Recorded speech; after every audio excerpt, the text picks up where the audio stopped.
इसको समझिए क्या क्वेश्चन को कह रहा है। और मैं आपको बता दूं इसमें मेथड से बढ़िया आप क्या करें दोस्तों, मेथड से बढ़िया आप इसको ऑप्शन से हल करें। ऑप्शन से अगर आप हल करेंगे तो बहुत बेहतरीन से इसको समझेंगे। देखो कह रहा है ए प्लस बी का मान जो है आपका 4 है, तो देखो ए प्लस बी का मान ए है और बी है, इनको जोड़ो दोनों को। अगर आप जोड़ेंगे तो 2 प्लस अंडर रूट 3 और फिर अनुपात यानी कि प्लस हो जाएगा, और 2 माइनस अंडर रूट 3, ठीक है, ये कट जाएंगे, यानी कि इनका जोड़ दोस्तों 4 आ रहा है, बिल्कुल सही।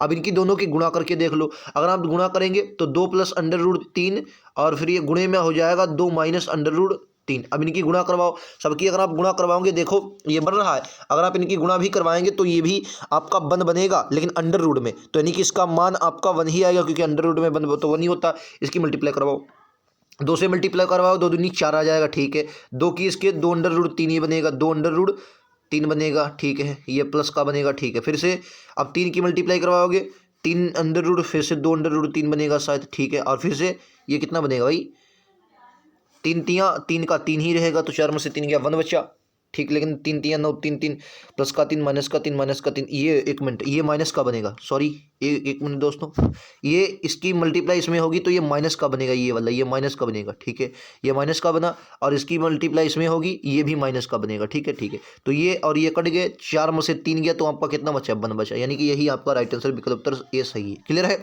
आप लोग समझ गए। तो आपको समझना है, ऑप्शन से आपने लगाया, बहुत ईजी किया। मेथड कोई इसका होगा आप उससे लगाएंगे, बहुत टफ जाएगा। अगला क्वेश्चन ये लीजिए आपका स्क्रीन पर, अगला क्वेश्चन दोस्तों आपकी क्या होगा बताइए।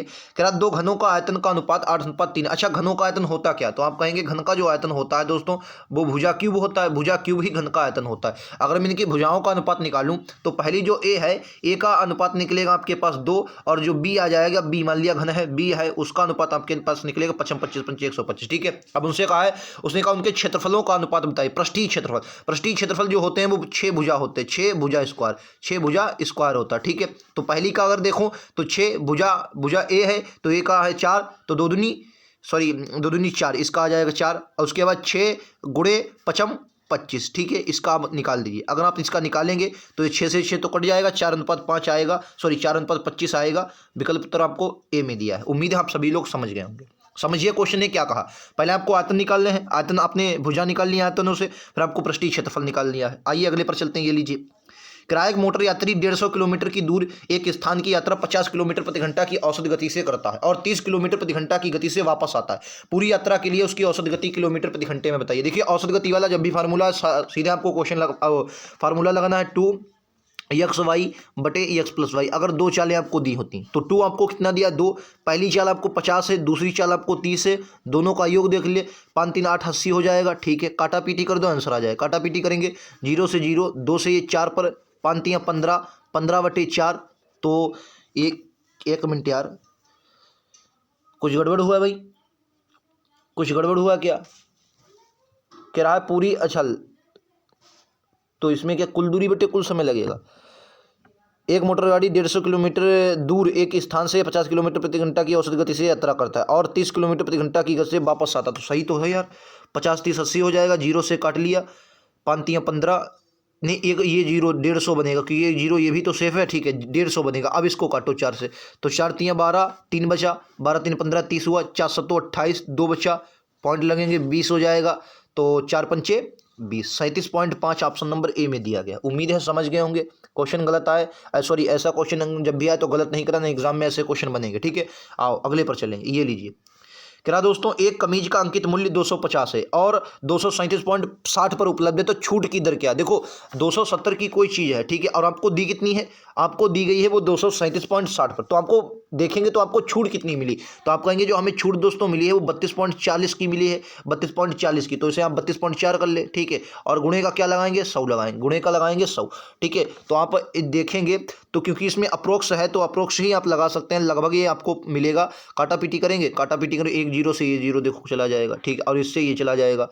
तो अगर आप इसको देखेंगे 12 से गुणा करवा, 62 84 के 4 हासिल लगा 8, और 12 दूनी 24, 24 और 8 कितना हो जाएगा, 24 8 32, ठीक है, 24 8 32, तो वही 12 बार जाएगा, तो ऑप्शन नंबर बी के साथ जाएंगे, ठीक है। 12 से आप लोग गुणा करवाएंगे, वही आएगा 12 के आसपास, ठीक है। 12 इस क्वेश्चन का राइट आंसर। क्लियर आप सभी को, उम्मीद है समझ गए होंगे। आइए अगले क्वेश्चन पर चलेंगे, ये लीजिए।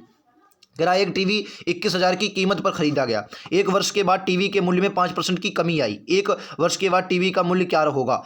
कह रहा है आपको बताना है भाई 5% की एक ही बार कमी है। अच्छा 5% अगर मैंने मान लिया कि 21,000 की वस्तु थी, कितने की थी दोस्तों 21,000 की, ठीक 3 जीरो आ जाएंगे, और 5% की कमी आई यानी कि 95/100 हो गया, ठीक है 95/100, काटा पीटी कर दो आंसर आ जाए, काटा पीटी करो भाई, 00 से 00 1 2, ठीक है 21 से 95 की मल्टीप्लाई करवा देंगे, तो करवाओ भाई 21 से 95 की मल्टीप्लाई। अगर आप इसको 21 की 95 की मल्टीप्लाई करवा देंगे और एक जीरो बढ़ा दे तो जो आंसर आ जाएगा 1995 और जीरो, ये आ गया 1995 जीरो, 1995 जीरो, ये रहा ऑप्शन नंबर बी के साथ जाएंगे।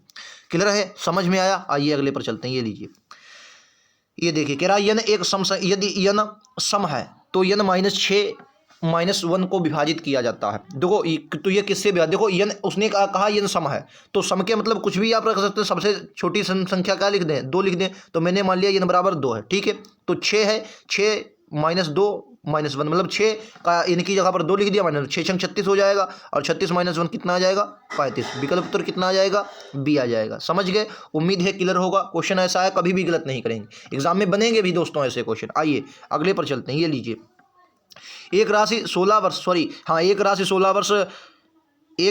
वर्ष में अपने आप की दोगुनी हो जाती है, तो कितने वर्षों में वह अपने आप की 3 गुनी हो जाएगी। ब्याज की दर साधारण है, मतलब साधारण। देखो एक बात बताओ, आप क्या बोलेंगे, एक बात बताओ, अच्छा दोगुनी यानी कि उसने 2x आपको क्या मिला, ये मिश्रधन है, ठीक है। अगर मैं मूलधन यक्ष मान लूँ तो ब्याज आप क्या बोलेंगे, ब्याज कितने मिलेगा, तो आप ब्याज भी कहेंगे यक्ष ही मिलेगा, ठीक है। दोगुनी होती है, ठीक है दोगुनी, तो मैंने बोला कि यक्ष भाई ब्याज मिला, यक्ष की राशि थी, ठीक है, यक्ष की राशि थी 16 वर्ष में दर आपको निकालनी है, तो मैंने बोल दिया आर का इसी मान निकालना है बटे का 100, ठीक है। तो यक्ष से यक्ष कैंसिल, यक्ष से आपका यक्ष कैंसिल, तो जो आर बराबर आपके पास आ गया, आर बराबर वो कितना आ गया, तो आप कहेंगे 100/16, ये आर का मान आ गया। अब उसने कहा कि कितने वर्षों में अपने आप की 3 गुनी हो जाए। अच्छा 3 गुनी कब होगी, जब उसे ब्याज कितना मिलेगा 2x का ब्याज मिला, यक्ष रुपए यक्ष ही थे, ठीक है, 2x का ब्याज मिला, दर कितनी हो जाएगी, दर आप कहेंगे 100/6 हो जाएगी, ठीक है। और समय टी निकालना है, अब की बार टी का मान उसने पूछा है, ठीक है, 100/16 ठीक है। यक्ष से आपका ये यक्ष कैंसिल, ठीक है, 2 से ही आपका 50 बार, कुछ गड़बड़ हो जाएगा क्या, ब्याज की दर उसने बूझी है, हाँ ब्याज की दर ही तो बूझी है भाई, नहीं अब की बार वर्ष बूझे हैं, 16 दूनी 32, क्या गड़बड़ भाई, सही तो है। अगर मैं 16 बटे करता हूँ, ठीक है, और मैं अगर 100 भाई, क्योंकि अगर ये दर है, ठीक,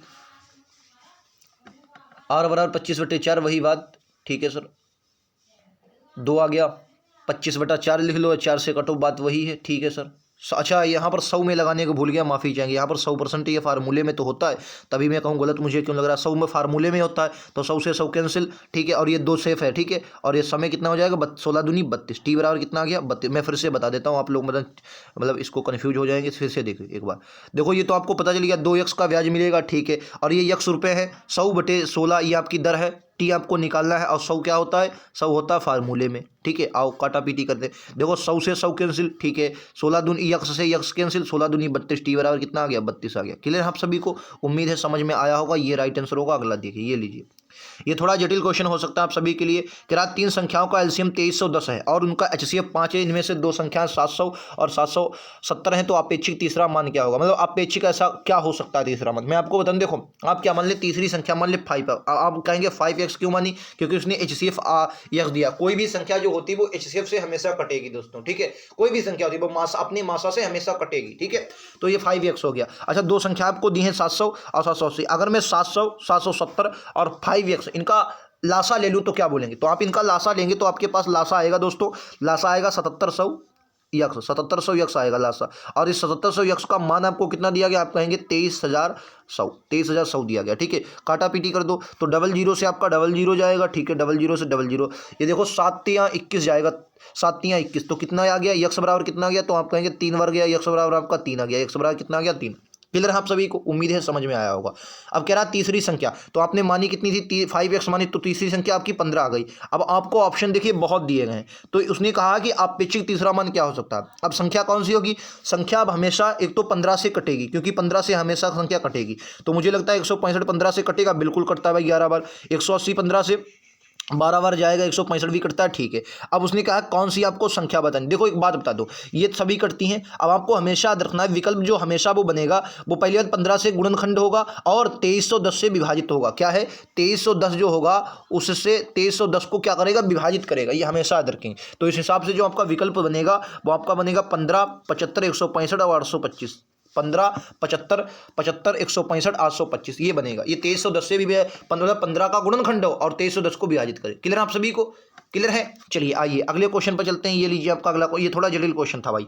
अगला ये देखिए, तेरा एक्स और वाई किसी कार्य को 1050 में पूरा करने के लिए नियोजित किया जाता है। एक्स और वाई मिलकर कार्य को 16/23 भाग पूरा करते हैं और वाई जेड मिलकर कार्य का 8/23 भाग पूरा करते हैं। तो जेड को प्राप्त होने वाला हिस्सा कितना है। वेरी इंपॉर्टेंट क्वेश्चन है। देखो यहाँ से आपको थोड़ा समझना है भाई। कैसे समझना है, देखो अब उसने क्या कहा है, अगर आप देखेंगे हिस्से की बात करता है तो पहली बात आपको यहां पर कुछ मिलना चाहिए। देखो एक मिनट रुकेंगे दोस्तों। देखिए अगर आपने काम समय को बढ़िया से पढ़ा है तो आपने एक बात काम समय में सुनी होगी। क्या सर, जो पैसा होता है, पैसा जो मिलता है ठेकेदारी में वो हमेशा क्षमता के अनुसार बचता है, ठीक है सर।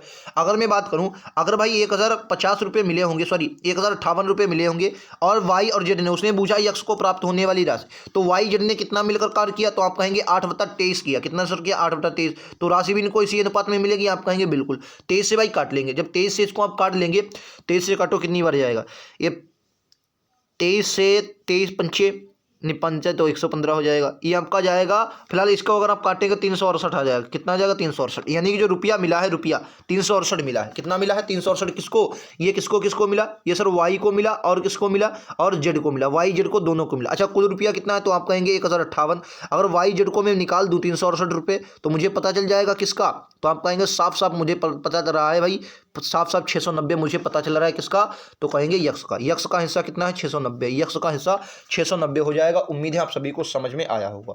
क्लियर है, समझ में आया। अगले क्वेश्चन पर बढ़ेंगे। ये लीजिए अगला क्वेश्चन, बताइए राइट आंसर क्या होगा। एक संख्या और उसके व्युत्क्रम का योग 10/3। एक संख्या है और उसके व्युत्क्रम का, अच्छा मैं अगर संख्या बताऊं, अगर मैं बात करूं यक्स, एक संख्या मैंने क्या मान ली यक्स, तो इसका व्युत्क्रम पहली बात क्या होगा, इसका व्युत्क्रम जो होता है वो हमेशा होता है उल्टा, यानी कि यक्स बटा 1/x।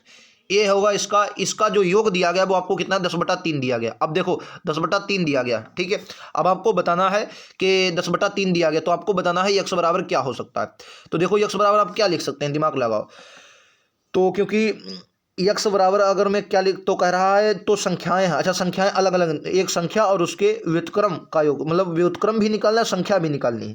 तो एक बात बताओ, आप कहेंगे क्या, अगर मैं यक्स बराबर 3 लिख दूं, देखो यक्स बराबर 3 लिख दूं, क्योंकि 3 तो आएगी बिल्कुल, तो 3 लिख दूं, तो 3 और यहाँ पर भी 3 3 9 1 10, ठीक है समझ गए बिल्कुल। तो यानी कि यक्स बराबर कितना आ गया, आप कहेंगे 3 और 1/x कितना आ जाएगा 1/3, तो 1/3, तो ऑप्शन ए ही बन जाएगा। क्लियर आप सभी को, समझ गए, कोई दिक्कत नहीं थी, बहुत आसानी था, आप लोग समझ लिया। मतलब 3 देखो धर के रखो भाई, रखो 3, तो यहाँ पर भी 3 यक्स बराबर, तो 3 3 9 1 10 आ रहा है, तो यानी कि यही आपका ऑप्शन नंबर ए होगा। अगला ये लीजिए भाई, करा एक व्यक्ति ने 2523 को 2 भागों में विभाजित किया अपने बेटों में ए और बी के नाम पर। 3 वर्ष और 5 साल के लिए 5% चक्रवृद्धि ब्याज की दर से जमा करता है। यदि दोनों को समान राशि मिलती तो ए का नाम जमा की गई राशि कितनी थी। ये अच्छा क्वेश्चन है।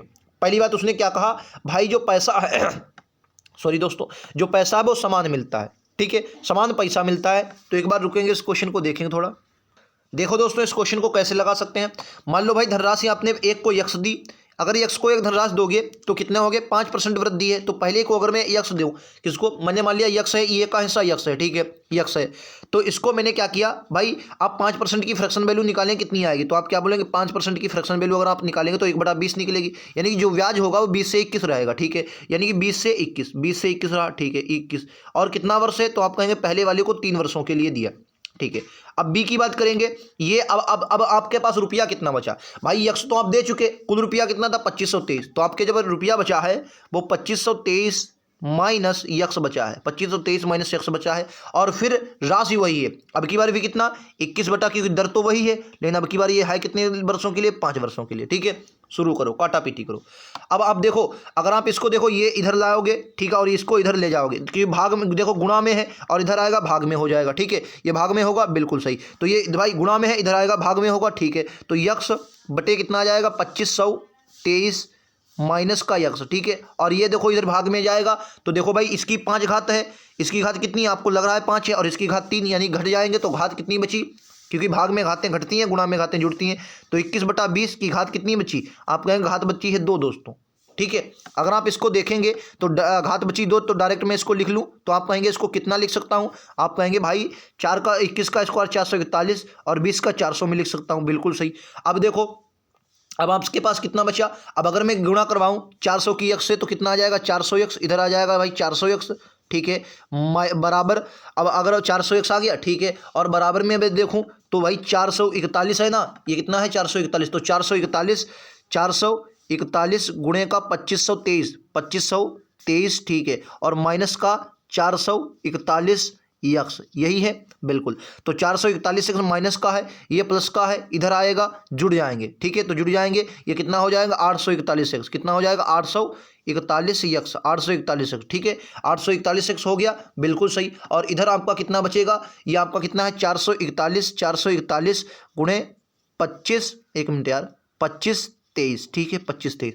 अब देखो काटो, ये जहां तक मुझे लगता है 3 बार जाएगा। अगर आप इसको गुणा करवाएंगे 3 से गुणा करो, 3 × 3, 3 × 12 का 2 हाथ से लगा 1 और 3 × 24 = 25। देखो 3 बार इससे ये पूरा 3 बार जा रहा है, आपने देखा, ठीक है। तो देखो 3 बार गया पूरा, तो इससे ये कितना बार गया? 3 बार। अगर 3 बार पूरा चला गया तो x बराबर कितना आ गया? 3 × 3, 3 × 12, 1323। तो x बराबर कितना आ गया? 1323 आ गया। विकल्प उत्तर डी में दिया है, उसने x बराबर a का मान ही पूछा था, a का मान पूछा गया था। तो आपको लग रहा होगा दोस्तों थोड़ा बड़ा क्वेश्चन है, लेकिन हाँ वाकई में है, क्योंकि उसने राशि दोनों के नाम कहा बराबर है, तभी आपको बराबर करनी पड़ी, ठीक है। और बाकी क्वेश्चन कठिन नहीं है। आइए अगले पर चलते हैं दोस्तों। ये देखिए इसको कैसे कर सकते हैं सिंप्लीफिकेशन के। पिछली बार एक क्वेश्चन हर शिफ्ट में आया है और अब की बार भी बनेगा। ज़रूरत है आप सभी को बेहतरीन तैयारी करने की अपनी, और मुझे लगता है कि आप लोग करेंगे भी। देखिए इसको देखो कैसे कर सकते हैं। क्वेश्चन नंबर 52 है, इसको आप क्या कर सकते हैं पहले ये समझिए। तो देखो अब अगर आप मान की बात करते हैं, इसका एक किसके बराबर होगा? देखो एक बात बताओ, आप कहेंगे क्या? ये 8 को क्या लिख सकते हो आप? 8 को सबसे पहले देखो 8 ये क्या है? 4 × 2 इसको लिख लूँ? आप कहेंगे बिल्कुल लिख सकते हैं 4 × 2, ठीक है। तो देखो 4 अगर मैं 4 × 2 लिखूँ तो अंडर रूट से 4 तो बाहर हो जाएगा, 2 के रूप में बाहर हो गया। आप कहेंगे बिल्कुल भाई बाहर हो जाएगा। एक मिनट यार, ये 4 3 से कट जाएगा क्या किधर? क्योंकि 8 ये 2 का स्क्वायर, अगर मैं ये अंडर रूट 2 बनेगा फिर इधर, या तो मैं इससे कुछ गड़बड़ हो रहा है भाई। 10/7, ठीक है, कुछ गड़बड़ है भाई। मेरे हिसाब से यहाँ पर 4 आना चाहिए, मेरे हिसाब से यहाँ पर 4 आना चाहिए, मेरे हिसाब से यहाँ 4 आना चाहिए, तब बनेगा मान। अगर 8 बनेगा तो ये बनेगा नहीं क्वेश्चन, क्योंकि 8 बनेगा तो 8 को भाई 4 × 2 लिखना पड़ेगा, तो अंडर रूट 2 बचेगा, और अंडर रूट 2 बचेगा तो यहाँ पर कहीं पर मान नहीं सेटिस्फाई होगा, ठीक है। तो मेरे हिसाब से जो अंडर रूट ये 8 है, यहाँ पर 4 होना चाहिए। ये 4 कर लोगे तो ये 3 से ये 3 आपका कैंसिल हो जाए, क्योंकि भाग में। चलो मैं करके बता देता हूँ भाई। देखो 3 और गुणे ये 2 का स्क्वायर, ठीक है, ये भैया 4 का स्क्वायर बना, ठीक है, भागा ये आपका 10 का स्क्वायर, ये आपका 7 का स्क्वायर, गुणे में आपका 3 है, और गुणे में ये 15 का स्क्वायर 125, नहीं ये क्या है यार? अच्छा 5, ये क्यूब है भाई, समझ गए ये भाई। अंडर रूट 3 है, क्यूब वाला है अंडर रूट, समझ गए भाई साहब, मैं समझ गया भाई। ये क्या है? ये देखो है, ये ऐसा नहीं है, ये 3 अंडर रूट 8 है। ये क्या है? ये ऐसे वाले जो होते हैं यहाँ पर 3 लिखा गया है 8, ठीक, मतलब ये क्यूब वाला अंडर रूट है। समझ गया, मैं समझ गया। अगर क्यूब वाला अंडर रूट तो किसका क्यूब है? तो आप कहेंगे 2 का क्यूब है, ठीक है। तो अगर 2 का क्यूब है तो 2 लिखोगे, यहाँ पर स्क्वायर है ये 4 का, और भागा ये आपका 10 है, 9 ये 3 है, तो ये किसका क्यूब है? ये किसका क्यूब है? तो आप कहेंगे 5 का, ठीक है। तो समझ गए बिल्कुल। तो अगर आप इसको देखेंगे तो 2/4, इसको 1/2 लिख लो भाई, 1/2, ठीक है। और ये भाग है, गुणा में पलटोगे 9/10 हो जाएगा, और गुणे में ये 5 आ जाएगा। 5 से काटोगे 2 पर 2 दूना 4, 9/4 आ गया। 9/4, 4 × 4 3, एक मिनट यार क्या गड़बड़ है? 7/4, अच्छा ये 7 है भाई, 7, ये 7 का स्क्वायर है, माफ़ी चाहेंगे, ये 7 का स्क्वायर है, माफ़ी चाहेंगे दोस्तों, तभी मैं कहूँ क्या बात है। ये 7 का स्क्वायर है, 7 का, ये 7 का स्क्वायर है भाई, ये 7 है, ठीक है। तो ये 7/4 आ जाएगा, 7/4, 7/4, 4 × 4 3 7, ठीक है। इसको क्या लिख सकते हैं? 1 सही 3/4 भी लिख सकते हैं। क्लियर आप सभी को? आइए अगले पर चलते हैं।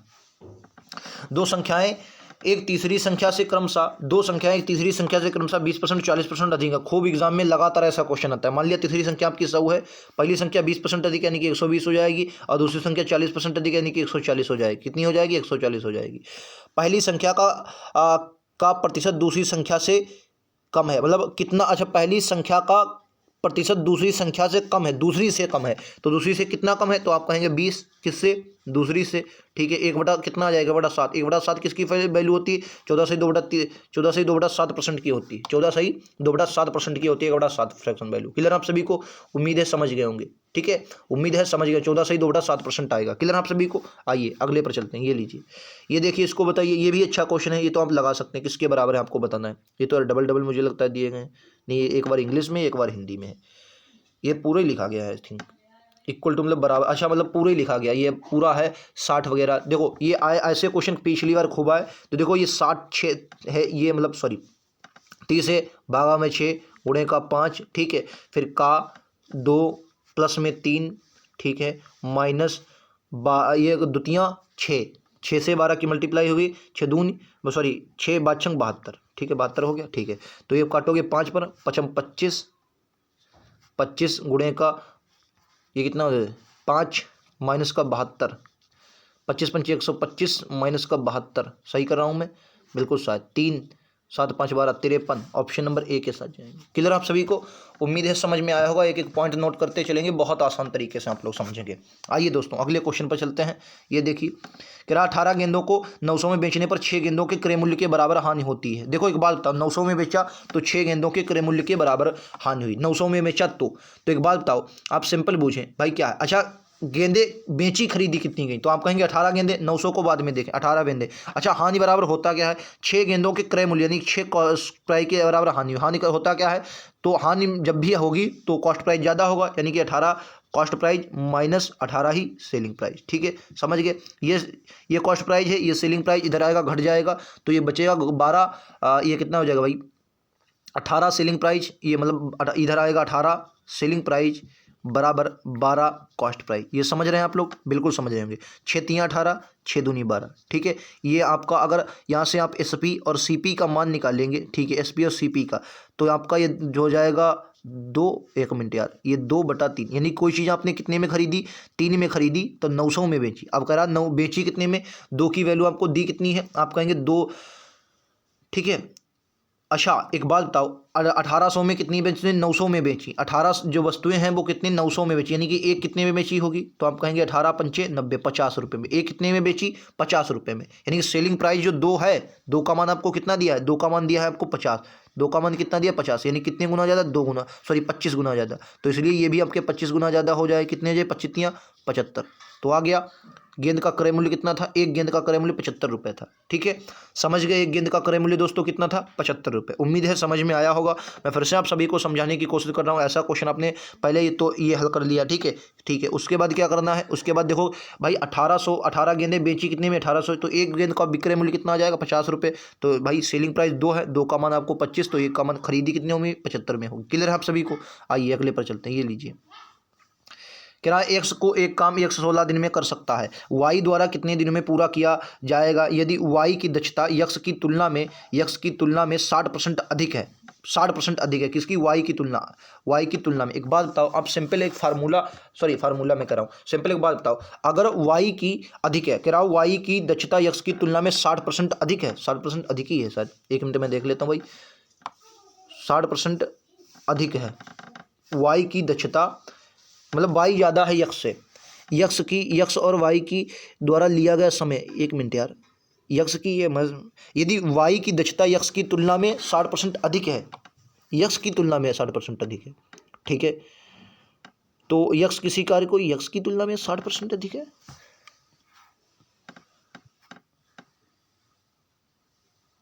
ये कुछ गड़बड़ है भाई, 60% अधिक है, तो फिर अगर यक्स की तुलना यदि वाई की दक्षता यक्स की तुलना में 60% अधिक है, तो यक्स की तुलना में 60% अधिक हो तो वाई तो आपकी बन जाएगी 160 और यक्स बनेगा 100, ठीक है। तो यहाँ से अगर आप निकालेंगे तो 0 से 0 हो गया, और 2 से काट लोगे 8 पर, 2 से काट लोगे 5 पर, ठीक है। अब उसने कहा क्या, क्वेश्चन ने कहा है कि एक काम को वाई 16 दिन में कर सकता, यक्स एक काम को 16 दिन में कर सकता है, वही तो बात है मेरे हिसाब से, यहाँ पर यक्स होना चाहिए, यक्स और वाई, तभी तो बनेगा। अगर यहाँ से 2 से मल्टीप्लाई करवा दो भाई, अगर ये वाई ये होता, ये गड़बड़ किया गया, यक्स और वाई का समय का अनुपात, ये मुझे लगता है गड़बड़, क्योंकि यक्स वाई की दक्षता यक्स की तुलना में, या होता यक्स की दक्षता वाई की तुलना में 60% अधिक, तो सही होता, ठीक है। तो आप लोग इसको ऐसे ही लगाएं, मतलब ये जो होगा इसका ही मान दिया, क्योंकि 8 दूनी 16, तो ये 5 दूनी 10 दिन में करेगा, ठीक है। तो 10 दिन में करेगा, ये थोड़ा गलत लिखा हुआ, 10 राइट आंसर आ जाएगा। और इस बुक में भी 10 ही राइट आंसर दिया है, मतलब इन्होंने थोड़ा भाषा लैंग्वेज इसकी गलत कर दी है। आइए अगले पर चलते हैं, ये लीजिए। मैं आपको पहले ही बता दूं, पिछली बार एसएससी जीडी में कोई भी ग्राफ से क्वेश्चन नहीं आए हैं, ठीक है, लेकिन इसमें बुक में दिए हैं, तो आपको इसमें देखना है, ठीक है। देखो ब्रीफली मैं आपको, मतलब पीडीएफ आया है तो करवा देता हूँ। देखो इसको समझो क्या है, कह रहा है, क्वेश्चन कह रहा है आपको, ये देखो ये जो होता है जब डिग्री दिया हो तो पूरा 360 डिग्री का होता है। कितना होता है? पूरा 360 डिग्री। अब पहला क्वेश्चन इसको देखिए, फिर मैं आपको समझाता हूँ। पहला क्वेश्चन कह रहा है चलने वाले लोगों का प्रतिनिधित्व करने वाले केंद्र का कोण की माप बताइए। तो चलने वाले कौन से हैं? वाल का। अच्छा एक बात बताओ भाई, 24% क्या है? 24, 120 और 72, इनको सबको जोड़ लो। तो आप जोड़ेंगे 4 2 6, ठीक है, 2 12 2 14, 14 और 7 21, कितना हो जाएगा? 21। अच्छा पूरा कितना का होता है? 360 का होता है। तो अगर 216 सभी हैं तो देखो 4 आ जाएगा, ये 5 में से 1 गया, 4 आ जाएगा, 144। तो कितना आ जाएगा? 144 डिग्री। जो वाल का आएगा वो कितना आ जाएगा? 144 डिग्री आ जाएगा। वाल कितना आएगा? जो टहलने वाले हैं वो कितने हैं? वाल करने वाले देखो कह रहा है चलने वाले, मैं आपको थोड़ा बड़ा कर देता हूँ भाई, जूम कर देता हूँ। देखो कुछ नहीं कहा है, चलने, तो कितना आ गया? 144 आ गया। क्लियर आप सभी को? चलने वाले कितने आ गए? 144 आ गए। आइए अगले क्वेश्चन पर चलता हूँ। कह रहा है स्कूटर का उपयोग करने वाले बच्चों का प्रतिशत कितना? स्कूटर का उपयोग, चलिए आइए देख लेते हैं। स्कूटर देखो, स्कूटर 72% है, 72 डिग्री है, 72 डिग्री। अब उसने पूछा क्या है? 72 डिग्री है, उसने पूछा क्या है?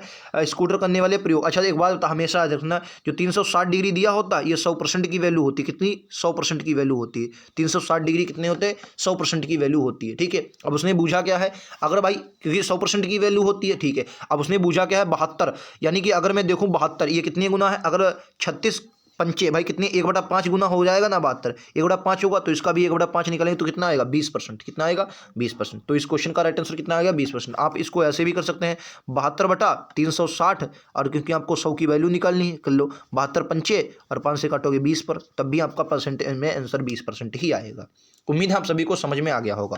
अगला क्वेश्चन कह रहा है कि यदि 180 विद्यार्थी पैदल चल कर आए, अभी आपने निकाला था क्या? 144 डिग्री कितना था पैदल वालों का मान, और इनका मान कितना दिया है आपको? 180 दिया है, ठीक है। तो आपको बताना है, आते हैं तो विद्यालय में कितने विद्यार्थी? भाई 144 डिग्री का मान 180 है, तो पूरा कितना होगा? तो आप दिमाग लगाओ, पूरा भाई 144, 1 मिनट यार, हाँ ठीक है। तो आपको मान कितना का निकालना होगा? 360 का। तो अगर 1 डिग्री का मैं मान बूझो तो आप क्या बोलेंगे? 180 बटे का 44, 144, ठीक है। और गुणे में कितना? 360, क्योंकि डिग्री कोई भी होती है 360 में आपको निकालना पड़ेगी। 12 से काटो, 12 से काटोगे 12 बार, 12 से काटोगे 12 3 36, 30 बार, ठीक है। इसको आप काटेंगे 12 से 15 बार जाएगा, ठीक है। 15 3 45, 450 आंसर आएगा, 450। ऑप्शन नंबर बी के साथ जाएंगे। उम्मीद है समझ में आया होगा, ऑप्शन नंबर बी के साथ जाएंगे। क्लियर है? आइए अगले पर चलते हैं। आज का लास्ट क्वेश्चन ये रहेगा दोस्तों, ये इससे हटके क्वेश्चन है। कह रहा है 1600 मीटर लंबी ट्रेन 300 मीटर लंबे पुल को 70 सेकंड में पार करती है, तो ट्रेन की गति क्या है? बहुत ही क्वेश्चन मैंने आपको, अगर मेरे साथ आप लगातार जुड़े हुए, मैंने आपको करवाया था। जब मैंने आपको ये चाल समय दूरी वाले जब भी क्वेश्चन है, मैंने आपको बताया था किसी सुरंग को, किसी पुल को, किसी प्लेटफार्म को या किसी दूसरी ट्रेन को पार करेगी, तो जो उन दोनों की दूरियां होंगी वो जुड़ जाएंगी, और मतलब लंबाइयां होंगी वो जुड़ जाएंगी, और वही दूरी का कार्य करेंगी, ठीक है। तो अगर देखेंगे तो दूरी कितनी आ जाएगी? 400 मीटर, और 300 मीटर ये दूरी आ जाएगी 700 मीटर, ठीक है। 700 मीटर दूरी इसने 70 सेकेंड में पार की है। तो अगर मैं इसकी चाल देखता हूँ तो आई गई 10, लेकिन 10 क्या? मीटर प्रति सेकेंड आई है, मीटर पर सेकेंड आई। इसको आपको क्या बताना है? किलोमीटर में। तो किलोमीटर में बताना है तो 18/5 करना होगा, 18/5, 5 से काटोगे 2 पर, और 2 ठी 18 दूनी 36 किलोमीटर प्रति घंटा राइट आंसर हो जाएगा। ऑप्शन नंबर बी के साथ जाएंगे। उम्मीद है आप सभी को समझ में आया होगा। ये थे आज के 20 क्वेश्चन। अगर वीडियो पसंद आया हो तो एक बार लाइक से सब्सक्राइब जरूर करें, और शेयर दोस्तों जरूर कर दें। अगर लगातार आपको ऐसे ही वीडियो चाहिए और वाकई में आपने वर्दी पहनने का सपना देखा, तो एक बार शेयर जरूर करेंगे अपने दोस्तों में, अपने यारों में, जहां भी आप स्टडी ग्रुप में जुड़े हों, शेयर दोस्तों जरूर कर देंगे, ठीक है। बाकी मिलते हैं अगले वीडियो में। आज के लिए इतना ही। थैंक यू दोस्तों। जय हिंद, जय भारत।